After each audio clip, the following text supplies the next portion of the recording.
Then let's start. चलो, पानी यानी पीने के बाद ओ राम तेरी गंगा मैली हो गई। कोई ऐसा क्वेश्चन दिख रहा है क्या जो तुमसे नहीं बने?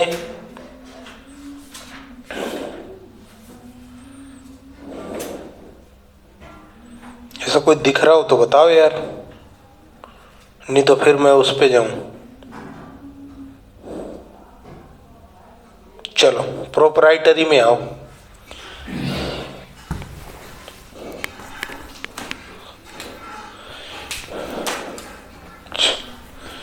क्वेश्चन है और इसमें गिवन है equity share capital 3 lakh, preference share capital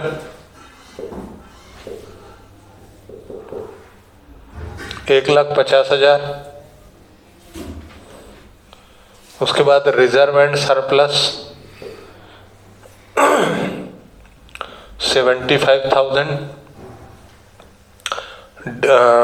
debentures, अच्छा पूरी बैलेंस शीट दे के रखी है। डिवेंचर्स हैं 1,80,000 और ट्रेड पेबल हैं 45,000। मिल गया क्या? टोटल हो गया 7.5 लाख। और इधर फिक्स्ड एसेट है 375, शॉर्ट टर्म इन्वेस्टमेंट है 2,25,000 और करंट एसेट है 1,50,000। टोटल 7.5 लाख। और इन्होंने क्या बोला? प्रोप्राइटरी रेशो निकालो। तो तुम प्रोप्राइटरी रेशो का क्या फार्मूला है? शेयर होल्डर फंड या फिर proprietors fund divided by total asset. तो शेयर होल्डर फंड में क्या आएगा? 1, 2, 3, ये तीनों क्या शेयर होल्डर फंड है। और टोटल एसेट मतलब यही टोटल एसेट है ना। तो प्रोप्राइटरी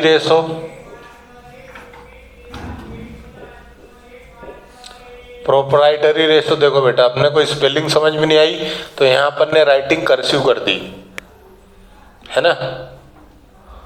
तुम देख लेना बुक में राइटिंग क्या है। इंग्लिश के मास्टर तो है नहीं अपन लोग। कितने हुआ? 3 और 1.5,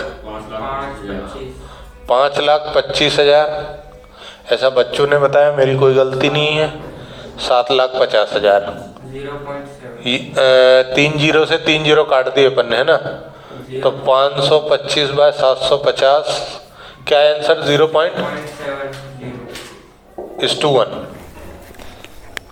ठीक है।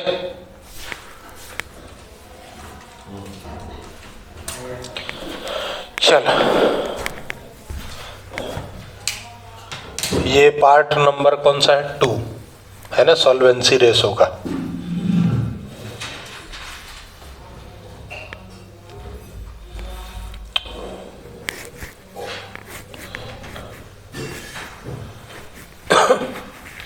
इसमें इंटरेस्ट कवरेज कर देना है अपने को। तो क्या है, इतने से में अपना काम हो जाएगा।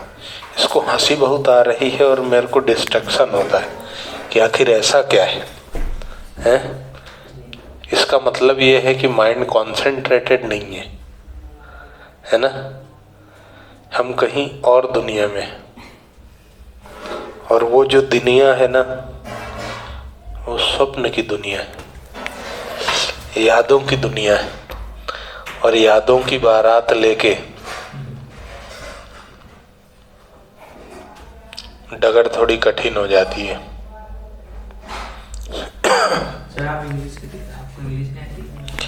मेरे को अंग्रेजी चखने के साथ नहीं आती।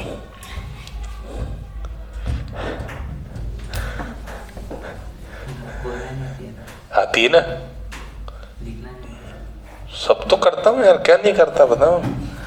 क्या नहीं आता अपने को? सब आता है। इंग्लिश में पढ़ाना है क्या? कंफर्ट नहीं, मतलब पसंद नहीं है, ये कह सकते हो। पसंद नहीं है मेरे को अंग्रेजी। Otherwise I can talk English, I can walk English, I can जो भी इंग्लिश।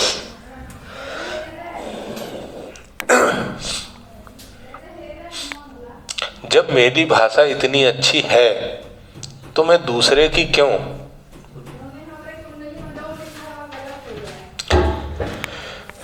जब तुम्हारे घर में सब कुछ है तो तुम्हें दूसरे के घर में जाने की क्या जरूरत है?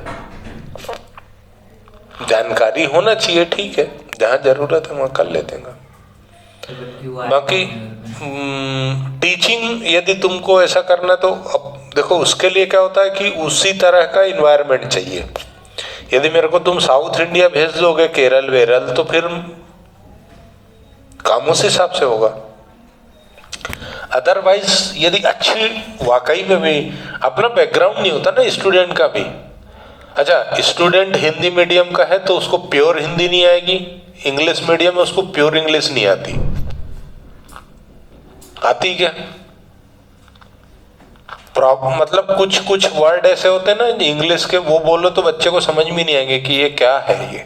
क्यों? उसमें बच्चे की गलती नहीं है, हमारे सिस्टम का एरर है ये।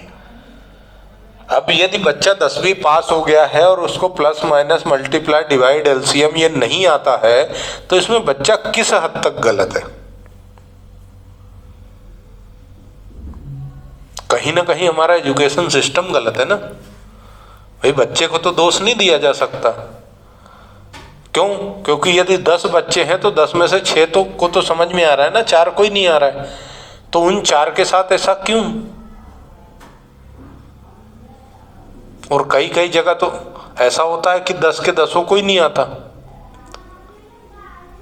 10th तो छोड़ो यार, सीबीएसई स्कूल का बच्चा 12th क्लास का उससे पूछो कि भाई दिन में कितने घंटे होते हैं तो बताते 6 घंटे 12 घंटे। हाँ, मतलब प्रैक्टिकली वो एक्सपीरियंस है अपने को ऐसा। उसके बाद तो मैंने छोड़ी है वो, मतलब टोटल उसमें नहीं तो स्टार्टिंग। अब मैं क्या है कि सबूत तो नहीं दे सकता उसका, मेरी स्टार्टिंग का। हाँ, पर जो बच्चे थे वो बता सकते हैं। जो मेरे बच्चे हैं, जो स्टूडेंट है मेरे, उनसे यदि तुम पूछोगे ना तो खुद ही कह देंगे कि तुमको जैसी पढ़ना है वैसी पढ़ाएगा वो। बस तुम्हारा भी वैसा ही होना चाहिए सपोर्ट। अब बताओ मेरे को, कल घर जाके किसने रिवाइज किया होगा?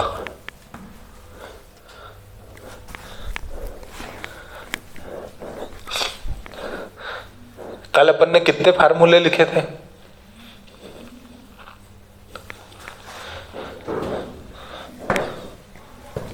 कल अपन ने कितने फार्मूले लिखे? सारे फार्मूले याद हैं क्या? नहीं होंगे। और फार्मूले याद भी करने की जरूरत नहीं है। बैलेंस शीट खेलो ना। बैलेंस शीट यदि तुमको याद है तो तुम्हें फिर दिमाग लगाना है बस उसी में कि कहां से क्या प्लस माइनस करना है, बस। और कुछ भी नहीं है। कॉमर्स इतना आसान है ना भाई कि मेरे को कुछ नहीं आता कॉमर्स में, लिटरली बता रहा हूँ। वो तो किस्मत अच्छी थी कि शुरुआत में मेरे को स्टूडेंट ऐसे मिले कि मैं सुधर गया। और ऐसा नहीं, मेरे स्टार्टिंग के सारे स्टूडेंट मैक्सिमम गवर्नमेंट जॉब में है, मैक्सिमम, मतलब अच्छे स्टूडेंट थे, कोई भी ऐसा नहीं था। और बहुत मारपीट करता था। अभी तो मेरे को बच्चों से डर लगता है, पहले बच्चे मेरे से डर लगता। अभी मेरे को यूं डर लगता है, अपन ज्यादा बोलो ना तो क्या बोल देगा बच्चा, समझ नहीं आएगा। और बच्चे से एक शब्द गलत निकला ना कि अपनी खोपड़ी, फिर मेरे को कुछ नहीं समझ में आता, कुछ भी नहीं आता। मेरे को घर में ही समझ में नहीं आता, घर में ही चिल्ला चोट शुरू कर देता हूँ।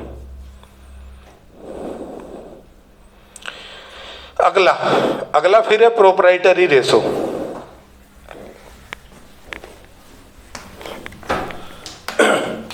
नेचर है यार अपना पगले जैसा है, क्योंकि अपन भी क्या बहुत इंटेलिजेंट स्टूडेंट नहीं है ना।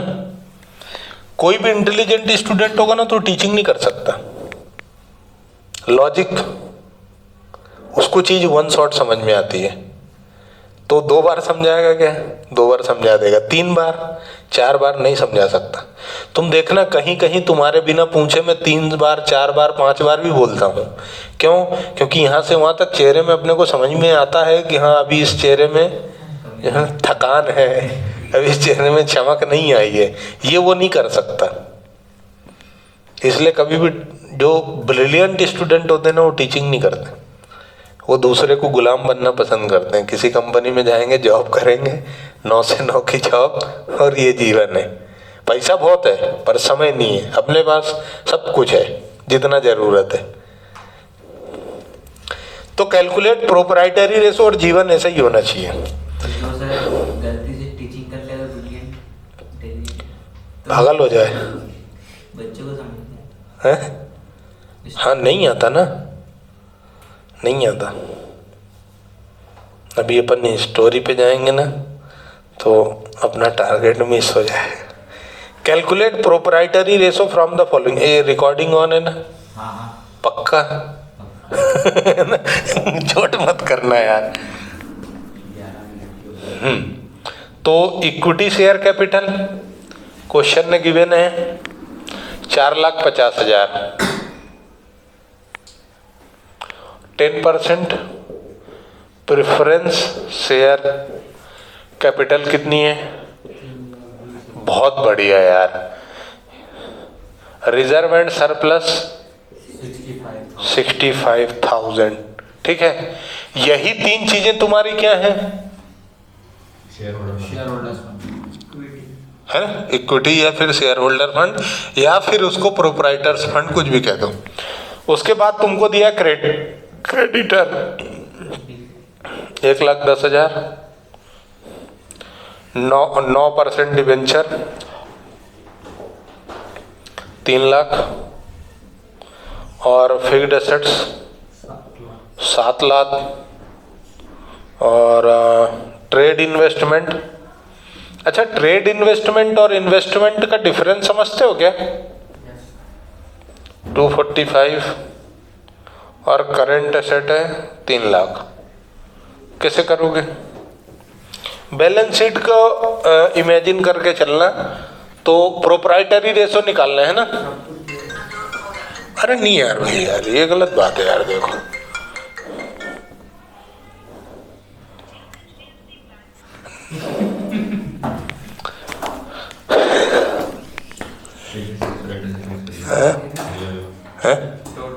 टोटल एसेट तीनों आ जाएगा। अच्छा, ये देखो, ये तीनों करोगे तो टोटल एसेट है, और ये करोगे तो शेयर होल्डर फंड है ना? आंसर आ जाएगा, यस है ना? तो सर ये डिवेंचर और ये अरे वाह, देखा? काम आ जाएगा सर, ऊपर के 5 मिला दो टोटल एसेट आ जाएगा। हाँ, अच्छा तुम ऐसे भी निकाल सकते हो, इनको टोटल कर दोगे तो लायबिलिटी साइड का टोटल आएगा, और जो लायबिलिटी का टोटल है वही एसेट का भी टोटल है ना? बैलेंस शीट खेलना है। तो करो, कितना आ रहा है? 835। ऊपर कितना आ रहा है? 835। 835। 1245। तो प्रोप्राइटरी रेशो PR आ गया बेटे 0.67:1।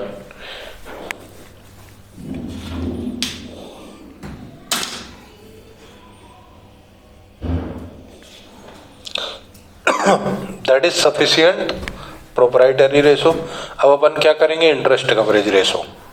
नहीं समझ में आएगा तो पूछ लेना। आज धर्मेंद्र नहीं आया है यार।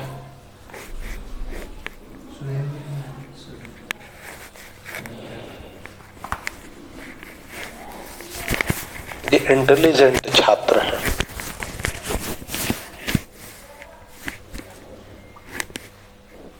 ऐसे ही कर लेते हो, हो जाता है उनका काम।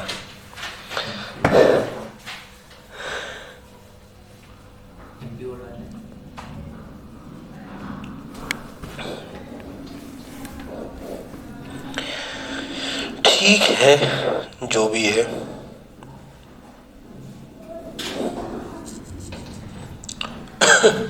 अरे नाचेगा धर्मेंद्र, जीतेगा जितेंद्र।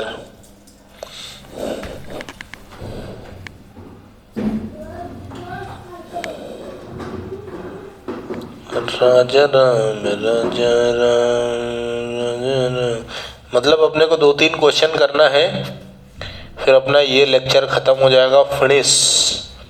और फिर हम स्टॉक टर्नओवर रेशो शुरू करेंगे, एक्टिविटी रेशो।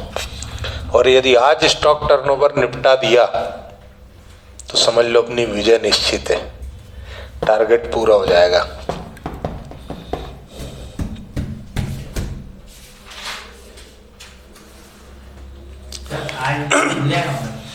नहीं, कल ही होगा, कल होगा। कल मैं 2 घंटे रिजर्व रखूंगा कैश फ्लो के फॉर्मेट के लिए।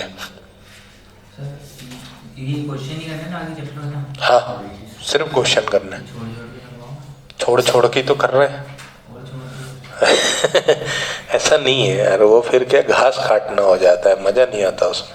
कुछ टेक्निकलिटी जहाँ पे आती है, जो मेरे को लगती है कि ये जो इम्पोर्टेंट रेशो है उस पर नहीं करेंगे ना अपन, जैसे स्टॉक टर्नओवर और करंट रेशो। यहाँ बच्चा यदि आ गया ना क्वेश्चन, तो फिर बच्चा वहाँ उलझ ही जाता है। 2 घंटे। यस, वी हैव 1.5 घंटे।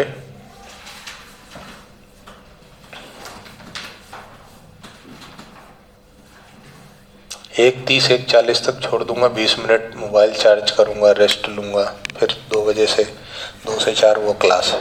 और कल क्लास क्या रखूं, 11 से रखूं, थोड़ा सा लेट कर दूं, खा पी के आओ, संडे है ना। 11 करूं या 11:30?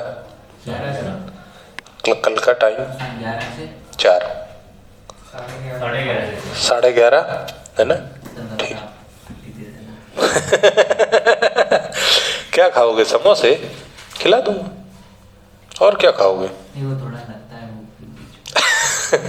हाँ ना, तो देखो लाने वाला होना चाहिए, मेरे को कोई इशू नहीं है। अभी एडवांस ले लो पैसे, यहीं पर मिलते हैं ना, ले आएंगे, खिलवा देंगे, डोंट वरी। कितने खाओगे? 2 खाओगे और क्या, कि 3? तो समोसे खाना तो फिर ढंग से खाओ। हाँ तो पर ये है कि फिर 11 का टाइम दूंगा। आधे घंटे का ब्रेक ले लेंगे। हाँ, आधे घंटे का ब्रेक ले लेंगे।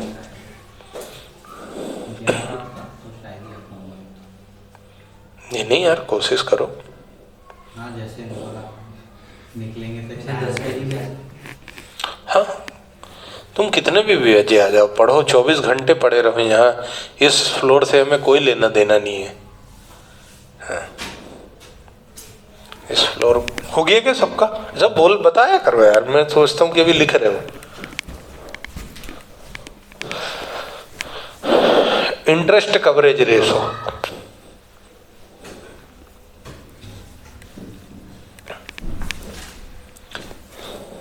चल, तेरा तुझको अर्पण क्या लागे मेरा, है ना। शुरू करें। इंटरेस्ट कवरेज रेशो का क्वेश्चन शुरू करते हैं।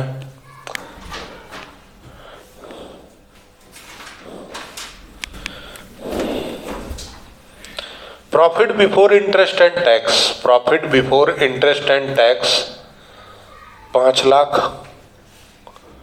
Interest on long term fund 1 lakh. कुछ करने नहीं है। Interest coverage ratio, profit before interest and tax divided by interest on long term fund, 5 lakh divided by 1 lakh, 5 times. इसका मतलब ये है कि जितना तुम्हारा इंटरेस्ट है उसका 5 टाइम्स तुम्हारा प्रॉफिट बिफोर इंटरेस्ट है। Next question, interest coverage ratio निकालना है। प्रॉफिट आफ्टर टैक्स दिया है उन्होंने 1,70,000, इसमें प्लस कर दो टैक्स, टैक्स है 30,000, और प्लस कर दो इंटरेस्ट, कितना? 50,000। तो ये आ गया तुम्हारा profit before interest and tax 2,50,000। ठीक है, इंटरेस्ट तो है ही सही, तो ICR इंटरेस्ट कवरेज रेशो क्या होगा? 2,50,000 डिवाइडेड बाय 50,000, 5 टाइम्स अगेन। बधाई हो। एक और क्वेश्चन है, खत्म ही कर देते इस साले को। 10% डिवेंचर, बेटा सारा डाटा से कोई लेना देना नहीं है। 10% डिवेंचर कितने के हैं? 50,000 के, यानी इंटरेस्ट कितना आएगा इस पे? 5,000, है ना। उसके बाद interest on long term loan from bank, एक और इंटरेस्ट है on long term loan bank का है, उस पर भी ब्याज कितना है? 5,000, यानी टोटल इंटरेस्ट कितना हो गया? 10,000। प्रॉफिट आफ्टर टैक्स कितना दिया बेटा? 75,000, प्लस कर दो टैक्स 9,000 और प्लस कर दो इंटरेस्ट 10,000, टोटल कितना हुआ? 94,000। तो रेशो क्या बना ICR का? 94,000 डिवाइडेड बाय 10,000, तो ये हुआ 9.4 टाइम्स। ये 3 क्वेश्चन ही थे और तीनों खत्म कर दिए अपन ने। अब अपन शुरू करेंगे स्टॉक टर्नओवर रेशो। उसके लिए हम मिलेंगे एक बार फिर से। तुम्हें ये जो दिया था ये तो ठीक था, लेकिन यहाँ पे प्रॉफिट आफ्टर टैक्स है तो तुम्हें इसको बिफोर टैक्स में बदलना पड़ेगा। उसके लिए तुम्हें इसमें क्या जोड़ना है? टैक्स और इंटरेस्ट। किसका इंटरेस्ट? लॉन्ग टर्म डेट का। प्लस कर दिया तो profit before interest and tax आ गया, ये ऊपर, और interest on long term fund नीचे। ऐसे ही वहां पर भी है। तुम्हें ध्यान रखना, उनने तुम्हें क्या दिया? 10% डिवेंचर दिए, और क्या दिया? Interest on long term fund दे दिया, long term loan from bank, है ना। तो तुम बोले इंटरेस्ट तो दिया है यार, पर ये ध्यान रखना यदि अलग से डिवेंचर है और उसके आगे रेट लगा है, 10% डिवेंचर थे ना, तो 10% रेट ऑफ इंटरेस्ट है। ये तुम पूरे होशोहवास में बिना किसी नशे पत्ती के कैलकुलेट करना मत भूलना, ठीक है। तो यहाँ से तुम्हारा सॉल्वेंसी रेशो कंप्लीट होता है। जो क्वेश्चन बचे हैं वो करके देख लेना, नहीं बनेंगे तो मैं 24x7 हूँ, और बन जाएंगे तो मैं 24x7 नहीं हूँ, ठीक है। कोई समस्या होगी तो बता देना, ठीक है। धन्यवाद।